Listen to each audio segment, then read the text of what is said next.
ಏನೇ ಬರಲಿ ಪೌರ ಕಾರ್ಮಿಕರೆಂದು ಗುಲಾಮರಲ್ಲ, ಪೌರ ಕಾರ್ಮಿಕರೆಂದು ಗುಲಾಮರಲ್ಲ.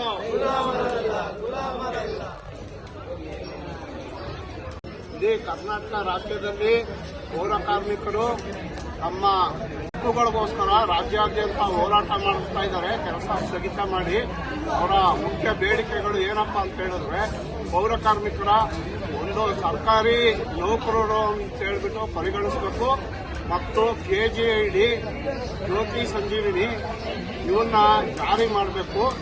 ಮತ್ತೆ ಗುತ್ತಿಗೆಯ ಆಧಾರದಲ್ಲಿ ಸುಮಾರು ವರ್ಷಗಳಿಂದ ಕೆಲಸ ಮಾಡ್ತಾ ಇರುವಂತಹ ರೋಡರ್ಸು, ಕ್ಲೀನರ್ಸು, ಹೆಲ್ಪರ್ಸು ಮತ್ತೆ UGDಯಲ್ಲಿ ನೀರು ಗಂಟೆಗಳು, ಪಾರ್ಕಲ್ಲಿ ಕೆಲಸ ಮಾಡೋಂಥವ್ರು, ಮಸಾಣದಲ್ಲಿ ಕೆಲಸ ಮಾಡೋಂಥವ್ರು ಎಲ್ಲರಿಗೂ ಸಹ ನೇರ ಪಾವತಿ ಅಡಿಯಲ್ಲಿ ತಗೊಂಡ್ಬಂದು ಸರ್ಕಾರದಿಂದಲೇ ಸಂಬಳ ಕೊಡಬೇಕು ಅನ್ನೋ ಒಂದು ಉದ್ದೇಶದಿಂದ ನಾವು ಅನಿರ್ದಿಷ್ಟಾವಧಿ ಮುಷ್ಕರನ ಹಮ್ಮಿಕೊಂಡಿದ್ದೀವಿ.